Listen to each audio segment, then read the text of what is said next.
A ndjen se brenda teje ka një energji të madhe, por nuk arrin ta përdorësh? Dëshiron të ndryshosh, të ngrihesh, të fillosh, por nuk e bën. Është sikur diçka e rëndë të tërheq poshtë sa herë përpiqesh të lëvizësh.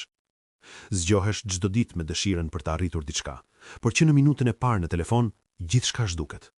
Kalojnë orët dhe dita mbaron, e ti thua, nesër do të filloj. Dhe vjen nesër, por asgjë nuk ndryshon. Ti nuk je dembel, siç mendon, por je i bllokuar mes një ambicie që kërkon të ngjitet lart dhe zonës së komfortit. Këtu fillon betejë e vërtetë, mes asaj që dëshiron të bëhesh dhe asaj që je. Në këtë video nuk do të flas për slogane apo motivim të përkohshëm, por për hapa real dhe praktik që të ndihmojnë të thyesh ciklin e dembelizmit dhe të rikthehesh në rrugën e përmbushjes, hap pas hapi. Këta hapa nuk janë thjesht këshilla kalimtare, por një hartë konkrete që të ndihmon të kuptosh veten fillimisht, pastaj të ndryshosh me vetdije dhe qëndrueshmëri. Le të filloj me hapin e parë.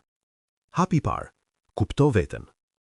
Dembelizmi nuk është gjithmonë dobësi, por një sinjal se ka një problem në rrugën ose motivimin tënd. Ndonjëherë nuk je dembel, por ke humbur kuptimin. Para se të kritikosh veten, ndalu dhe pyet: a më intereson vërtet ajo që po bëj? A më përfaqëson ky qëllim?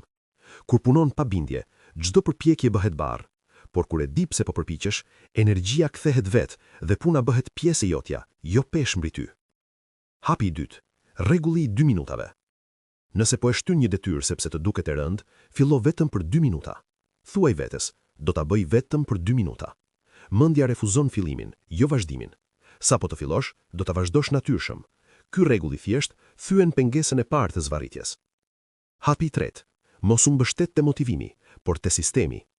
Motivimi është i përkohshëm, ndërsa sistemi të mban në rrugë. Shkruaj detyrat e tua qartë, mos i lër në mendje. Ndaje ditën në pjesë të shkurtra dhe cakto për secilën vetëm një detyrë. Ai që planifikon një orë, kurse në ditë të tëra kaosi. Hapi i katërt: rregulli i minimumit ditor.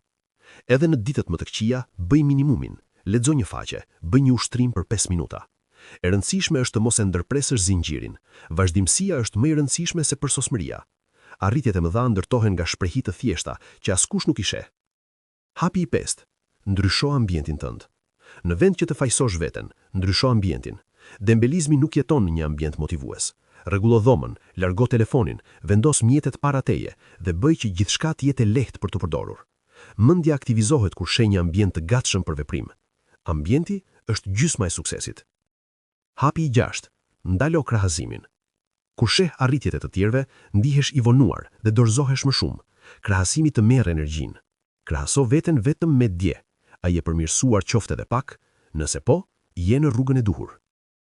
Hapi i shtatë: kërkon ndihmën e Allahut. Mos u mbështet vetëm te forca jote. Zemra dobësohet dhe vullneti venitet.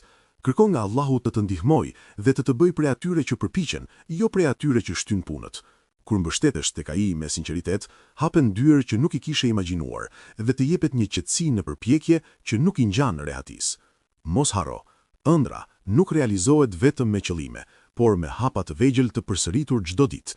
Disiplina është ura mes asaj që dëshiron të bëhesh dhe asaj që je sot. Dhe njerëzit më të suksesshëm nuk kanë qenë gjithmonë të motivuar, por kanë qenë të qëndrueshëm edhe kur nuk kishin dëshirë. Prandaj fillo tani, mos prit momentin perfekt, sepse ai thjesht nuk do të vijë.